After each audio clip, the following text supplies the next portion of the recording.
Right, hello everyone. Today I would like to talk about a book called The Decline and Fall of the British Aristocracy. And it's by a guy called David Cannadine. I'm not really sure how to pronounce his name. Cannadine. Cannadine or Cannadine. Who knows? Right, but anyway, I read the book. I'm going to talk about it. Going to talk about the aristocracy. Funny story before we even get going on this. Do you guys want to hear a funny story? Funny story, I've already done this video. Already did this video, and then my computer was full, needed to clean out the hard drive, did a whole big backup, put some stuff on an external hard drive, cleaned up the computer, and deleted the video that I just recorded. So this is the second coming, guys. This is the second coming of this video, but I don't mind. It's a fun subject. I like the sound of my own voice, and so we'll just have another stab at this, see what happens. Did I enjoy this book? Well, the subject matter is very interesting, and this is going to be a fantastic video, so don't turn away straight away. But no, I did not. Why did I not enjoy this book? Essentially, I don't even really want to blame it on David Cannadine. It's just academia. It's academia, and it's the kind of boring writing that academia creates. And I'm going to give you an example of this, right, just to see how utterly mind-numbingly boring this is. And this is a random page, by the way, which I just opened up. It's not like I picked the most boring paragraph of the page, but just to give you an idea of the kind of writing in this book. In 1921, with the beginning of a new depression, this is under a chapter called The Dispersal of Territorial Wealth. So he's talking about how the aristocracy had to sell all of their assets and things. And he's just giving evidence. I understand why he's doing this. He's a historian. He's presented a thesis, I suppose. He's presented a historical fact that the aristocracy were forced to sell their wealth. And now he's giving evidence of how this happened. So he says, in 1921-2, with the beginning of a new depression in agriculture and in the aftermath of the repeal of the Corn Production Act, the boom broke, and the turnover was only half the previous year. But even so, there were some illustrious sellers. The Duke of Northumberland in Surrey and Yorkshire, Lord Ilchester in Somerset, and Lord Wilbury de Broke at Compton Verney. In 1923-5, the market picked up again briefly, and Lords Middleton, Howard, Portman, Eldon, Tankerville, Brownlow all disposed of more property. But by the late 20s, the market was so depressed that the Marquis of Aylesbury could sell only 25,000 acres of Savernake for £10 an acre. In 1930, the Duke of Leeds sold Hornbury Castle and 6,000 acres in Yorkshire, and Lord Verulam parted with 5,000 acres. Anyway, you get the idea, right? I'm not going to read you the whole paragraph. The book goes on and on like this. Lots and lots and lots of long paragraphs with essentially, a one-sentence biography of some family, right? Lord Yorkshire sells a bunch of acres, okay? And I just feel like this is a massively missed opportunity, because this story, The Decline and Fall of the British Aristocracy, must be a great story to tell. This is a 700-page long history book. And if I was to write this book, I would do you'd finish this book and you'd have 70 biographies, essentially, of different aristocrats and their trials and their tribulations and who they were and what happened to them and why it was difficult and why it was hard. Because there must be some great stories. There must be some great personal stories and tragedies in this period. And if I was to write this book, you would come away with some memory of some famous people and what they did and what happened to them. But you don't do that with this book. What you do with this book is you come away with a bunch of numbers, and it's boring. It's just not very interesting, right? It's just not very interesting. Paragraph after paragraph, listing names. This happened, that happened, this happened. Like, maybe it's interesting if you're an aristocrat. And you're like, oh, I recognize that family. Yes. Oh, what happened to them? I mean, the The book is organized quite well.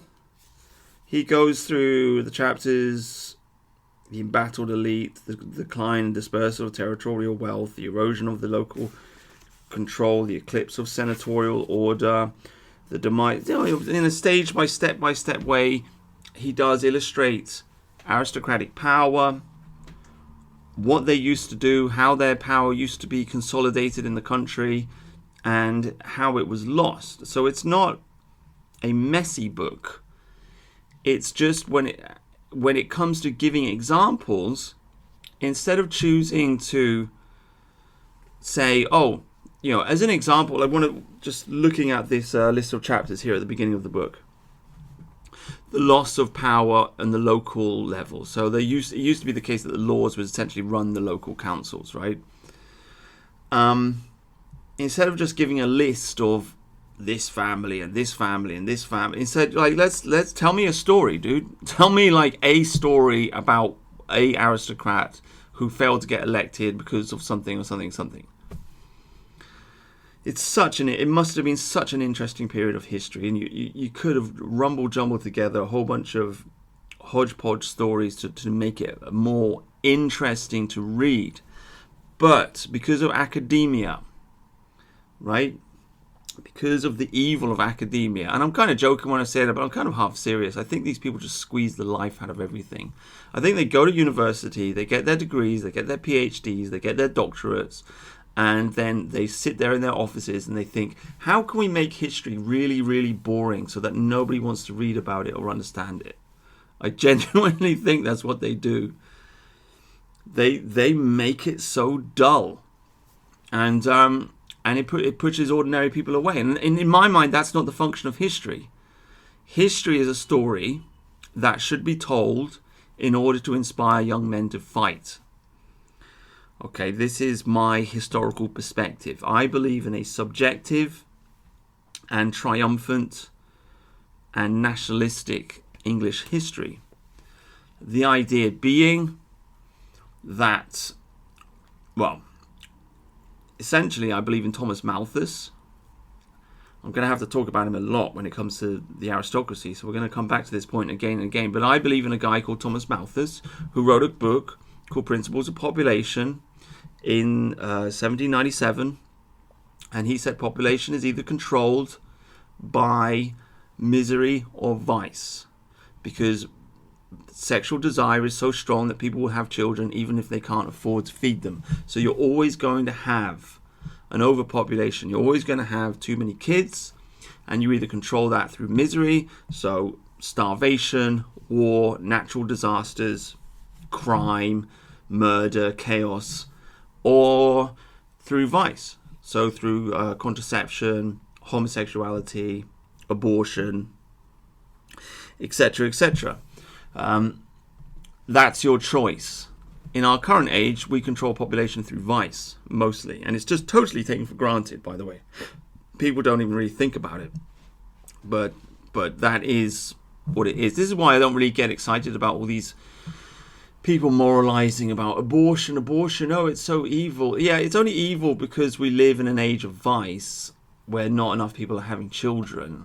If everyone was, if we didn't have contraception, and if you're a peasant living in medieval England and you've already had 10 kids and your wife gets pregnant again and you don't have enough food to feed the child, maybe it's better just to get rid of the child, right? That's why in old English common law, contraception was allowed until the quickening, until the baby began to kick in the stomach, you see.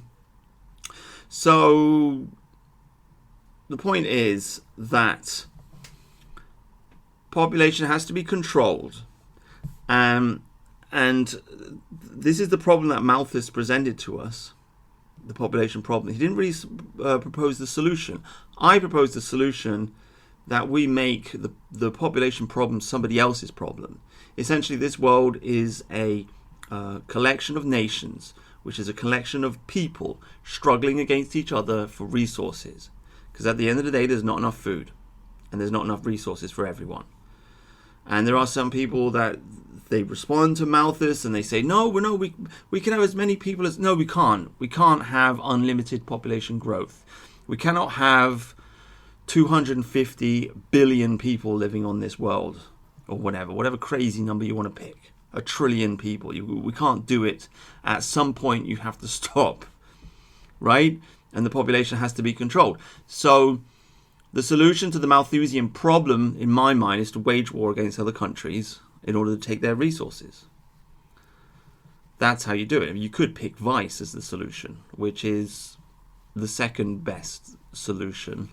But of course, when you pick vice as a solution, you're going to weaken your nation, and you run the risk of being conquered by another nation. All of this is to say, once you understand this problem, you can take a look at history and the whole concept of you can take a look at history, and you can take a look at war and conquest and all of this, and you can realize that there really isn't really such a thing as a just war or an unjust war, whatever. We are in an eternal ethnic conflict in this world. We always have been, we always will be. So what is history? In my mind, the history is the history of your people, and it is a tool that is used to encourage young men to fight. This is why I say I believe in a subjective, triumphant history, which means that it is a story that you tell young men, and it should be a good story. Essentially, I believe in heuristic thinking. I start with the conclusion England is good, and then I work back and look at history and figure out how is England good. Now, of course, you can't be totally uncritical of English history and what we did and what's happened, etc., because that wouldn't be helpful either. But you always return to the conclusion that England is good and we are the best and we deserve to rule the world. Or at least we deserve to survive and thrive and to conquer and to protect our own interests. You see, so that, as you know, Orwell said, he who controls the present controls the past, he who controls the past controls the future. This is what I believe in, this is what I accept. History is a tool to carve society and to shape it and to form it. Now, academia, right, and David Carradine in this book, The Decline and Fall of British Aristocracy, they're not fulfilling this role. They're not giving us a triumphant history. They are trying to give us a non-judgmental account of what happened. What is the point of this book? I scratch my head, really, and I don't understand. He's trying to be objective. I mean, he does admit this at the beginning of the book. He says, with a subject matter like this, we've got to talk about class. He says he comes from a working class background. He's interested in the elites. Interestingly enough, he does note that a lot of the historians that concentrate on working class history, they tend to come from a middle class background, which is quite amusing. And he says he votes Tory, so he's vaguely centre-right in his inclinations. But there is no moral drive to the book. It's not like he's writing this book and he's saying, you know, the year, I'm not sure when it's written, I think it's like 2010 or something this book was written. Or maybe it's written in the 90s. Yeah, but whatever the case. It's not like he's writing this book, he's saying, right, this is where we are now in history, this is what's happening, and this is where we need to go to in the future, and we need to look at our past and what's happened, and we need to learn from it, and let's have a look at the British aristocracy and see what lessons we can learn from it so we can progress forward into the future. And you know, we need to preserve this aspect of the aristocracy and lose that aspect, and this part was good and that part was bad. There's no judgment in this. He doesn't do any of that. He does not cast judgment. It's simply, I'm an objective observer, and this is what happened, and there you go. You can make your own decision about this. I, as an academic, it is not my position to judge, right? I will simply present the facts to you. And it's boring, right? It's kind of boring, I'm sorry. I mean, this happens all the time in academia. You never hear an academic saying, I think this because this, and this. They always just present the facts. They never insert themselves into the narrative, which is dull because people are interested in other people primarily. I'm interested in David. I want to know who he is, why he thinks what he thinks, why is he writing a book about the aristocracy? I want to find out, what does he want? What's the goal behind all this? But David's not there, right? So anyway, that's just a general. It's not just this book. It's all of these history books. They all do the same thing, which just makes the whole subject matter a little bit boring and a little bit dull when it should be really, really interesting, because this obviously is a really interesting story to tell.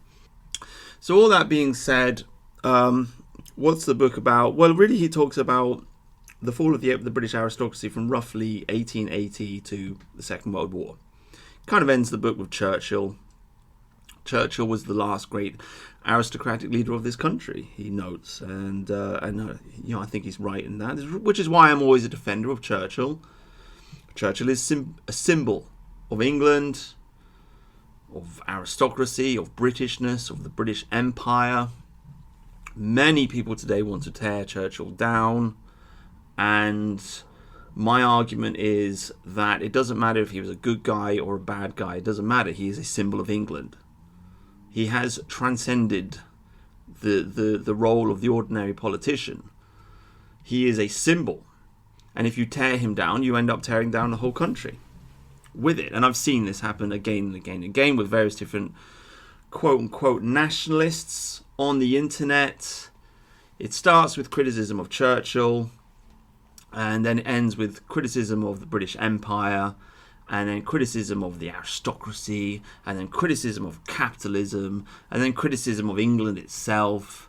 I had a guy on my channel just the other day. He said, I'm not English, he said. He said, I live in Cornwall. I'm Cornish, not English. Right? And he hated Churchill. And he thought, he wanted to split the entire country up. He thought that Liverpool should go off and form its own republic or something. It's kind of insane. I said to him, well, you're just doing the work of our enemies. Our enemies want to destroy us and you want to destroy us. And he said, I don't like England. But he loved Germany. Right? And this is the problem that many nationalists in this country face. It's always a case of the grass is green on the other side. Most of these people have never been to Germany. Most of these people have never lived in a foreign country. They just idolize something that's foreign and alien because they don't know anything about it. And they, as I say, it starts with blaming Churchill for losing the empire, and then bleeds down. And what happens is you end up agreeing with our enemies. You end up agreeing with Americans who don't like us because they... many Americans are isolationist. Americans have always been had that aspect to it, and so they're angry with Churchill for dragging them into the Second World War and creating the American empire. Of course, that wasn't really Churchill's fault. It's not what Churchill wanted. Really, that's Woodrow Wilson's fault, and it's the dream of Wilsonian idolism that did that.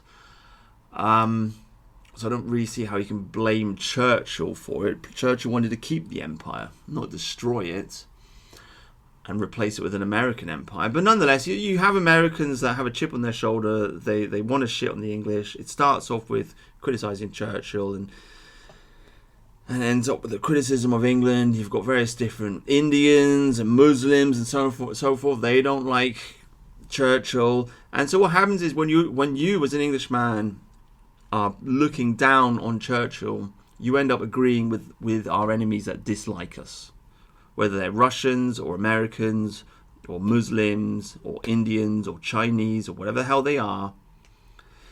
They are piling on the insults of Churchill, and while they are insulting Churchill, really they are insulting the British Empire and British colonialism, and they see Churchill as the symbol of that. So if you do not defend Churchill, you are agreeing with the enemies, and then you end up spreading essentially colonial guilt and white guilt.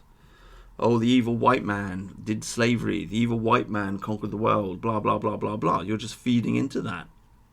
So it's really quite simple. You have to defend Churchill, and you have to defend the aristocracy as well.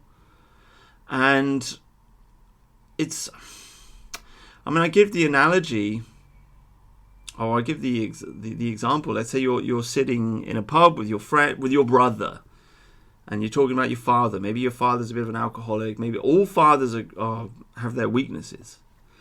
And you're having a bit of a moan about your father, and he's done something stupid, and you're like, oh.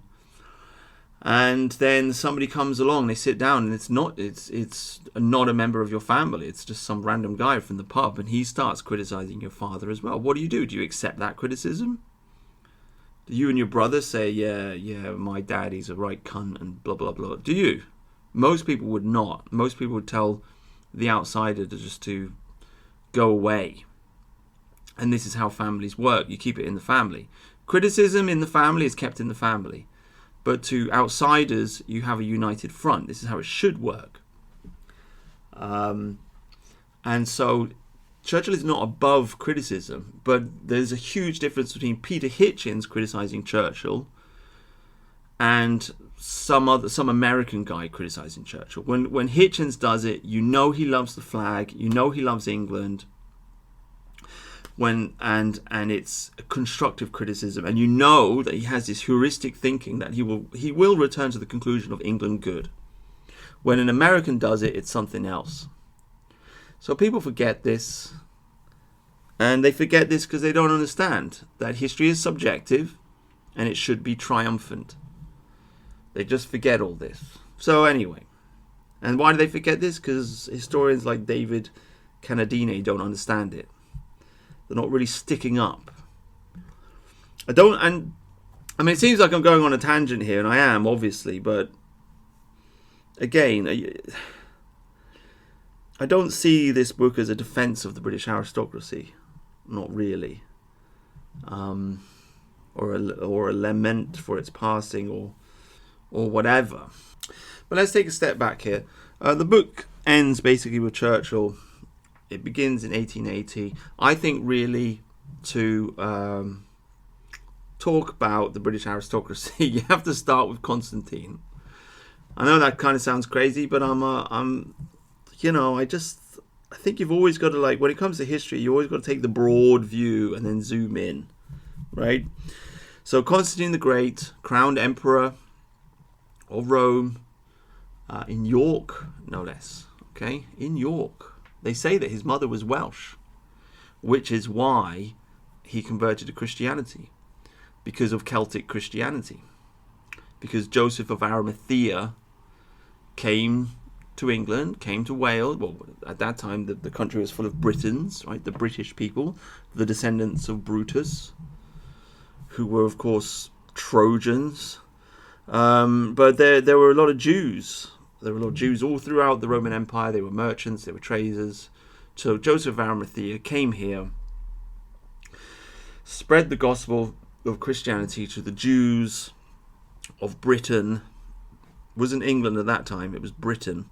The Jews of Britain, and essentially formed Celtic Christianity in this country. Then, of course, actually, this would be before the Anglo-Saxons came in. But whatever the case, they say that Constantine's mother was Welsh, and that's one of the reasons he converted to Christianity, because of Celtic Christianity. But the point I'm getting at is he became the Roman emperor, and he essentially established. First of all, he converted the Roman Empire to Christianity, as we know, but he also crucially established the manorial system, which is European feudalism, or grew or transformed into European feudalism. And what I mean by that is that he passed laws whereby essentially he chained people to the land. Diocletian started this.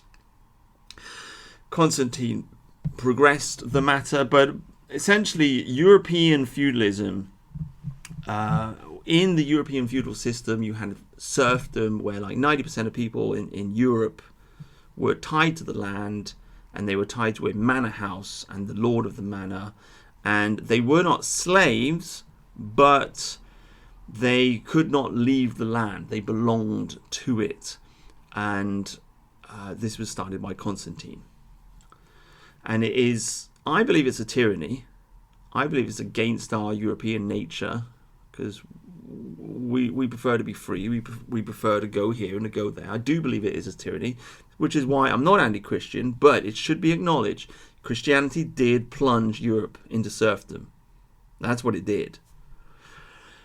And essentially the story of Europe has been the struggle out of serfdom. And that's why the French Revolution happened. That's why, in many ways, the Russian Revolution happened. Of course, I'm not a fan of the Bolshevik Revolution. I'm not a fan of the French Revolution. But nonetheless, why has this been this march for liberty? It's been the march out of serfdom, and it's been a march against the aristocrats, because the aristocrats were created in this system. They were the lords of the manor all throughout Europe. So that's the general background for all European aristocracy.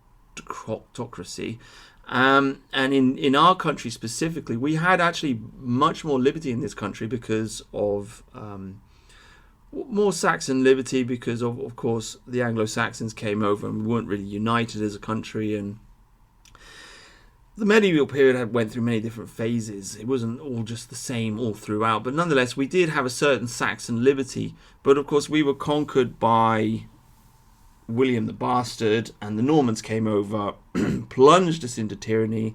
They brought the Jewish tax collectors with them, plunged us into debt, plunged us into tyranny, plunged us into serfdom. And the story of the English has been the story of the struggle against Norman tyranny for the last 1,000 years, really. This is why we had Magna Carta. This is why Parliament was created. And this is why people campaigned for universal suffrage and all the rest of it. And this book itself, The Decline and Fall of the British Aristocracy, this is like the ending of Norman rule, basically, because the aristocrats are the descendants of the Normans. They held on to that monopoly of power for a long time. Longer than pretty much any other country in Europe. So that is the broad perspective. David does not really lay this out, to be honest with you. He doesn't really lay it out. But that is the story that leads up to this. And I think it's interesting to add that there is another story within this. And it's kind of interesting here because there's two conflicting trains of thought going on here, but which, to be honest with you, I haven't quite reconciled in my mind. But anyway, essentially, under the feudal system, the serfs were tied to the land, but they did sort of own the land because it was the common land, right? And so they had a right to rent the land and to grow food on it, and etc., etc. And so in the early medieval period in this country, England was open. You didn't have all these hedges everywhere, basically. And people didn't eat as much meat back then. It was mostly vegetarian. People were growing turnips, right?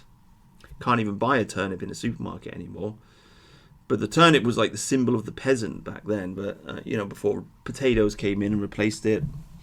Anyway, people would grow turnips and Swedes and what have you. They would have their allotments. And England was just a wide, one giant field. Not so many hedges. And then what happened is, of course, after Magna Carta, Parliament was formed. And when Parliament was formed, you have something called the Treaty. Sorry, I always call it the Treaty. I don't know why I do this, but the Statute of Merton. Okay, and this statute is, interestingly enough, the first statute that's passed by Parliament. Okay, there's an official record book called the Book of Statutes or whatever.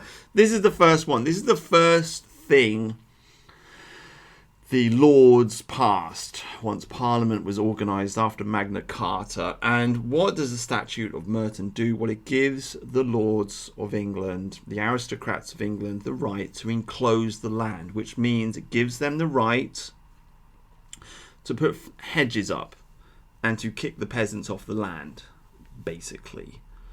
and essentially so they could grow wool. It's one of the reasons, not the only reason, but the growth, the raising of sheep. I say grow wool, it's like you plant it in the ground or something. But to raise sheep, right? To raise sheep and to harvest wool. How would you say it? I'm not sure. But anyway, you get what I'm saying. I guess you do grow wool. Do you grow animals? I mean, I don't know. Whatever. But it gave them the opportunity to raise or manufacture or create or whatever, or farm. There you go. Farm wool, right? Which was a big... They made a lot of money out of it. It was a cash crop sort of thing. Well, it's not a crop either, is it? But you know what I mean. And this was like the foundation of, or one of the key foundations of British capitalism. And this is why I'm a little bit at odds with this, because I do say that I am a capitalist. I believe in capitalism. I'm not a communist. And I believe, on one level, I do believe in enclosure. Because this is the system that was in place in old Germanic paganism and in old Anglo-Saxon England. This is why I made another video on this channel talking about the origins of English individualism. It's very, very interesting. But there is a difference between the English peasant and the European peasant, in that in English culture, in Anglo-Saxon culture, the father would always have absolute ownership over the land, and thus he was able to alienate his son and send his, basically say, well, you're not inheriting this, right? So, and other cultures were not like that. In India, it wasn't like that. In China, it was not like that. In these places, the land would be held in a family and it would be held communally. So the children would have a right to the land, and the father could not just kick them out. So it was a totally different family structure. Our Anglo-Saxon culture was always originally much more individualistic. As you had people going here and there and travelling and working and saving up money to buy land. Essentially, it was the boomer problem. We've always had a problem with boomers accumulating all the land for themselves. But it's a good system because it creates a lot of wealth and so on and so forth. But this is the origin of English individualism, and it's also the origin of English capitalism. Because if you have absolute ownership of the land, then you'll have a land market, right? Which is the absolute foundation for capitalism, the buying and selling of land. In other places like India or China or whatever, you wouldn't have so much of a land market because all of the land would be owned by peasant families and they wouldn't be selling it, because it was owned communally, so they just wouldn't be able to sell it or buy it. Also, in this country, we always had a labour market, men going here and there looking for work.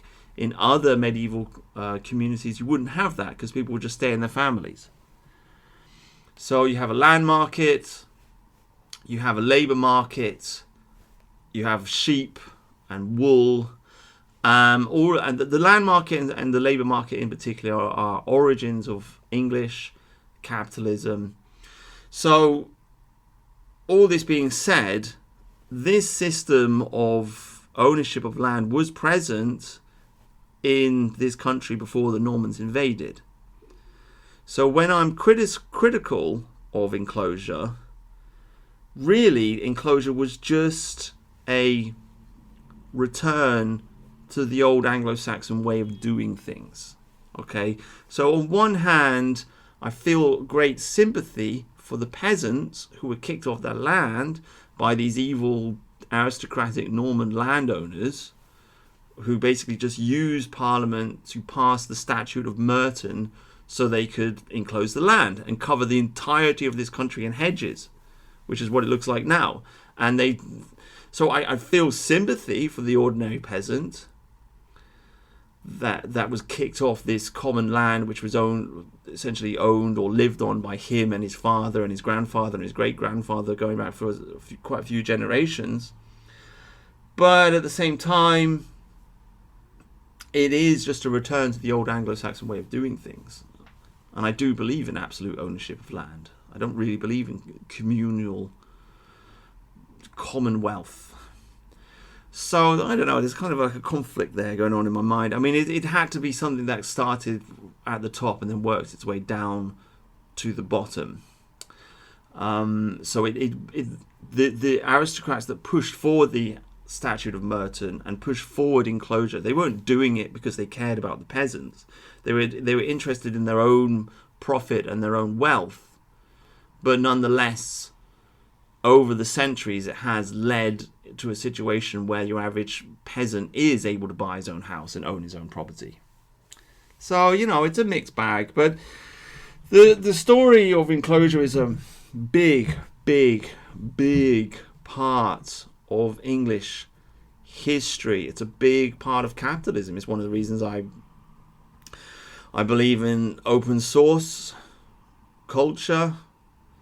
It's one of the reasons I'm anti-copyright. Okay, again, I'm not a communist, but I can see the system of enclosure moving into the realm of intellectual property. Things that used to be taken for granted, things that everybody would just think, well, you can't own that. What do you mean? What do you mean you can own music? How can you own music? Like, it's a melody. You hear the melody and then you play it on your lute or your guitar or you sing it or whatever. How can that be copyrighted? If you'd have said to a peasant that your people can own music, they would have thought you were insane. And yet nowadays music is owned, words are owned, software is owned, and etc., etc., and so on and so forth. Intellectual property is owned, and we live in a world in which most of the knowledge of this world is owned. Like, all the movies are owned, all the video games you play are owned, the music you listen to is owned, the books that you read, they're all owned by giant corporations. And everybody takes this completely for granted. But this was not the case in the medieval period. And it is a restriction on freedom of speech, but most people just don't have the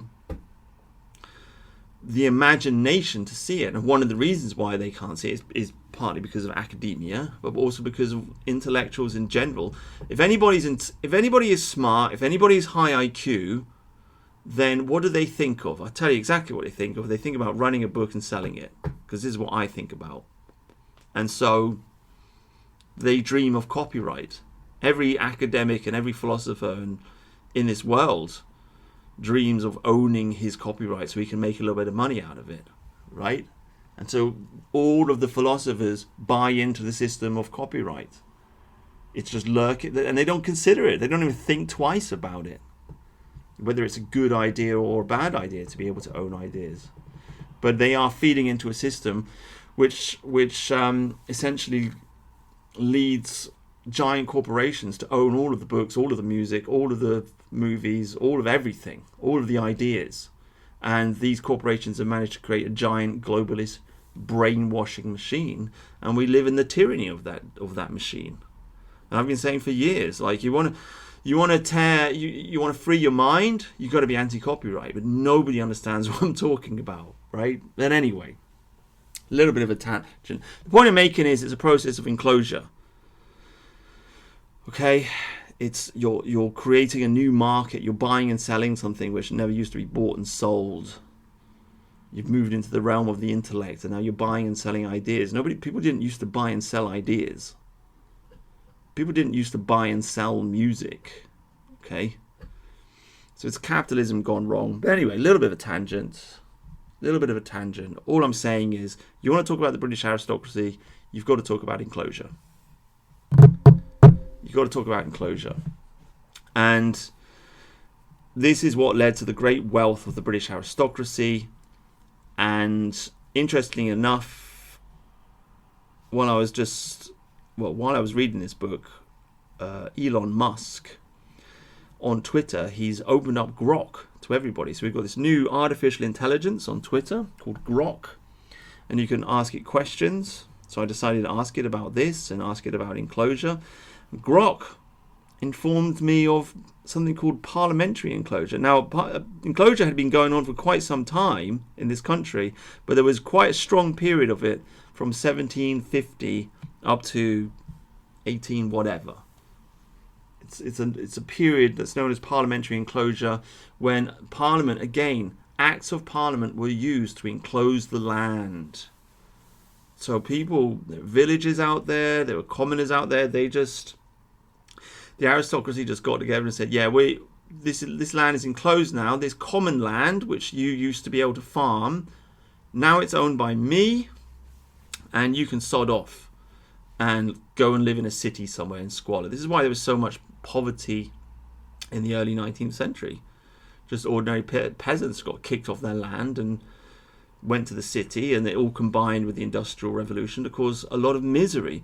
So, with all of this in perspective, when it comes to the decline and fall of the British aristocracy, I really don't have that much sympathy for them, to be honest with you. I don't have that much sympathy for them, because fundamentally their wealth came originally from the Norman conquest. They are Normans, they are conquerors, they conquered the Anglo-Saxon and they stole his land. And then secondarily, through a process of enclosure. And again, it's not that I'm fundamentally opposed to the idea of enclosure. It's just that it wasn't really done in a fair way. It's not like they passed a law which said, okay, this common land, everybody can buy up this common land. And they said to all the peasants, all right, this is for you, this is for you. We're going to divide all this up and everyone's going to get their own little slice of English soil. No, that's not what happened. What you had is very rich landlords using Parliament to barge in there and kick the peasants off the land and to create massive, massive amounts of wealth. So am I sad that this has collapsed? No, not really. And the British aristocracy was incredibly wealthy. This is quite clearly outlined in the beginning of the book, more than any other European nation. I think it's like 4/5 of the land was actually owned by the aristocracy. Just an insane amount of heavily concentrated and consolidated wealth, and concentrated and consolidated political power that went along with their wealth. They ruled this country. And that rule was not bad, really. I think there are many benefits to having that kind of concentrated wealth, that kind of aristocracy, that kind of elitism. There are many benefits to it in that it led to the formation of a very liberal government, in that the aristocrats did not want, well, they didn't want to live in a bureaucracy. They wanted to rule the land. They didn't really want. They weren't interested in getting paid a lot of money to run the country. Put it that way. They wanted a small government, and with a low level of taxation and a low level of interference, essentially, in private affairs. They didn't want some snooty government checking up on what they're doing in the privacy of their own homes, because they're rich, and rich people tend to want a small government, right? Or well, in ordinary circumstances, or essentially, because obviously a lot of rich people now, they love big government, they love big corporations, but that's because they're in bed with the bureaucracy, and they're living like parasites, sucking up tax money from the people. But in their own lives, rich people don't want the government interfering in their own lives. That's why we live in a two-tier system, basically. The rich live essentially kind of above the law, doing their own thing and avoiding the government. But they use the government to impose tyranny on the rest of us. But in England, the aristocracy, it was kind of good for the country. It was okay for a period of time. It worked, you know. But at the end of the day, it was never going to work forever, because of two things. The first being the fall of the Corn Laws, which, again, this guy doesn't talk about it. He talks about some of the other acts that were passed along the way, but he doesn't. I mean, maybe I skipped it. I don't know. It's a big book, but essentially, as far as I understand it, Robert Peel repealed the Corn Laws back in, I don't know, 1840, something like this. Robert Peel is a Tory Prime Minister. He created the policeman as well, okay? That's why they're called Bobbies on the Beat, named after Robert. Bobby is short for Robert. He repealed the Corn Laws. What were the Corn Laws? The Corn Laws were essentially tariffs on importing food. And so it was the landlords of England monopolising the food, keeping food prices high, and protecting their wealth, essentially, protecting their agricultural wealth. He broke that. And because he broke that, gradually, over the years, more and more food began to be imported. And so the wealth of the aristocracy was drained away. And as the wealth was drained away, the power was drained away. And at the same time that this process was going on, of course, you have the Reform Acts, 4 of them in total, giving more and more of the votes to the British public. The last one, I think, 1920, universal male suffrage, and women over the age of 30 were able to vote. And the people, they voted and they voted and they voted, and they had the rise of this new middle class. The new middle class moved into all the positions of power in government that used to be held by aristocrats. So civil service positions, also positions in the military, also positions in your doctors and lawyers and so on and so forth.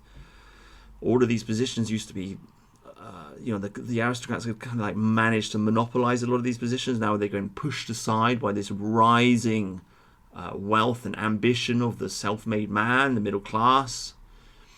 In addition to this, you have the rise of the British Empire, and you have, of course, you have the rise of a plutocracy, the rise of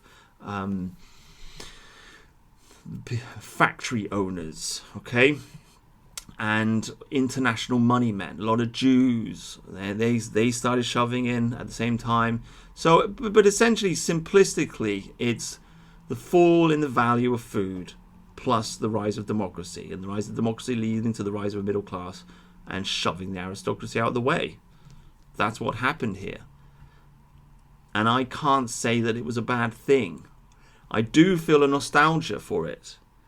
It is like, I can imagine it in my house, the big country house, the lord and the ladies, and all the beautiful dresses that the ladies wore, and all the wealth, like the incredible wealth, all the servants. I mean, it's nice to think about these things and imagine these things, but the reality is, like, if you lived in such an age, like, that wouldn't be my wealth.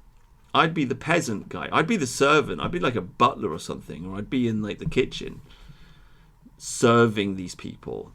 And I'm sure they were okay to deal with, but there's probably quite a lot of arrogance and snobbiness and injustice and so on and so forth as well.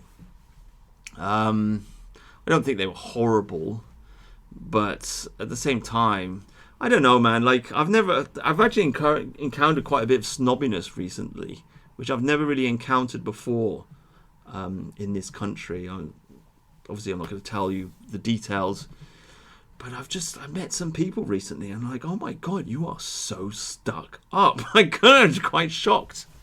Quite shocked at how stuck up some people are. And I don't consider myself to be arrogant or stuck up at all, but I don't know. I always treat everybody kind of equally and the same. And it always really surprises me when you meet someone who thinks that they're better than you, especially when they don't read. And so I just look at people, I just think, well, you don't read, you don't know anything about what's going on in the world. And you think you're better just because you got money. Like, what is wrong with you? But there are people out there. There is a snobbiness out there. So I'm sure a lot of these aristocrats were very snobby. So I have mixed feelings towards them. I do feel there is like a knee-jerk kind of reaction whereby you should sort of defend the aristocracy because it is part of our country, it's part of our history, it's part of our heritage. I don't really want to beat up the aristocrats of this country. I think they've been beaten up enough. I don't want to be this, you do meet some people out there a bit left-wing and they're like, oh, fucking Lord so-and-so, who do you think you are? No, I don't think. If somebody is a lord and they've inherited a title and a land, a manor house, they've probably got a lot of history in their family, and they know it, and probably many of their fathers and grandfathers and so on and so forth have served in the military. And I don't think this should be thrown away. I don't think the monarchy should be thrown away. I think we need to keep this stuff. The families do a very, very good job of preserving history and preserving culture. And so on one level, the aristocracy should be treasured. But how? Like, how, if the food isn't worth as much as it used to be worth, then the value of the land's going to go down, and the aristocrats are going to be forced to sell the land to other farmers, and right, and that's it. And I mean, do we want to live in a country where the food is so expensive that you can't buy it? Okay, because there is an argument to be made. Apparently, we can only actually grow enough food in this country to support about 30 million. And it is a weakness that we don't grow enough food. It is a weakness.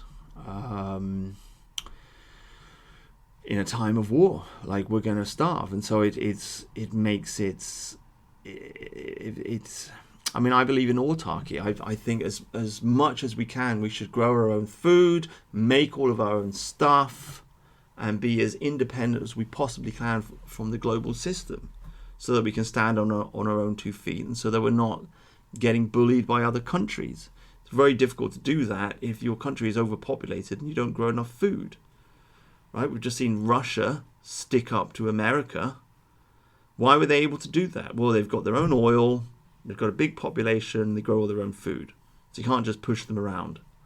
So they can be like, F off. Regardless of whether you think the war is a good thing or a bad thing, the fact of the matter is they can push back. We can't really do that. It's very difficult for us to do that in this country because there's too many people. But what are you going to do? Kick out? No, you'd have to. If you wanted to fix the problem, you would have to not only kick out all the foreigners, you'd have to kick out half the English people as well, right? Right. So, should we have tariffs on the food? Well, maybe. Even if that is a good idea, and I think it might be. But even if you do say it's a good idea, should the food be monopolized by the aristocracy? I don't think so. I think that if you want to be really, really, really trad, then you have to look at the real origin of English culture, which is the heroic culture of the Germanic pagans. And and this is an anthropological term here, heroic culture, because the Maori also follow this kind of culture. The Hellenistic Greeks also follow this kind of culture. And in this culture, essentially, you have lots of small kingdoms with a warrior king and his band of warriors, right? Band of brothers. And they would fight against each other. And it's never about the money. It's all about honor and virtue and bravery and so on and so forth. And these warrior kings, yes, they'd be wealthy, but they would also be expected to give away vast amounts of charity, right? In order to encourage people. They'd say, oh, wow, he's really generous. And then the warriors would follow them, you see. So, yeah, they probably live in a bigger house, but it's not like they were living in a castle and they had, people enslaved living underneath them and working for them. No, it was more egalitarian. So I believe the best culture in this world is heroic warrior culture, and I believe that culture is slightly egalitarian. Because if you're good at swinging an axe and killing people, then you will get a seat at the table, and you will be able to drink beer with the king, basically, if you're a good warrior. So the aristocracy is just a leftover of Christian tyranny. It's a leftover of feudalism. The idea that one man lives in a huge house and he's just got all these servants running around after him. It's It's not egalitarian. And I believe in the egalitarian, fundamentally. And not because I'm a dirty communist or what have you, but I think this is how we originally used to live. This is how the Germans used to live. Small local government, and men would have the vote, and men would gather together and they would vote in the thing. This word has come down to us as the Husting, house thing. So the men would vote, and we had a certain freedom of speech, and we had a certain egalitarian culture. And it's my opinion that this is the type of culture that makes people happy. It's my opinion that Switzerland is one of the most happiest countries in the world. Look at the statistics, and you'll see that like 80% of the people in Switzerland approve of the government. Why? Because they have a referendum on everything. Every law that the government passes is voted on by the people. So they have the ability to veto the government. They have the ability to say no. And so the government can't really get away with pulling all kinds of tricks on them.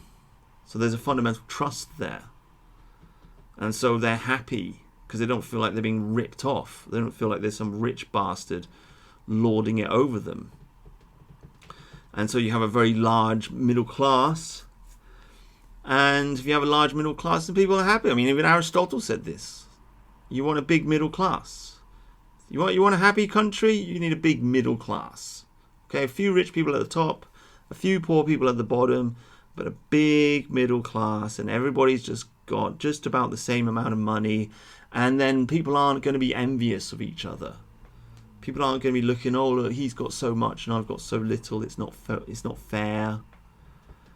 So you don't have the snobbiness and this and that and the other. I think that's just the best kind of culture. I don't know, for some reason, like some people on the internet, they see how messed up the modern world is, and they want to go and live in a tyranny. They think they want to. Oh, it's a really good idea. Let's just get rid of democracy and give all the power to the oligarchs that rule over us. Let's create a technocracy. This is a terrible idea. This is not going to make people happy. This is not the solution to our problems.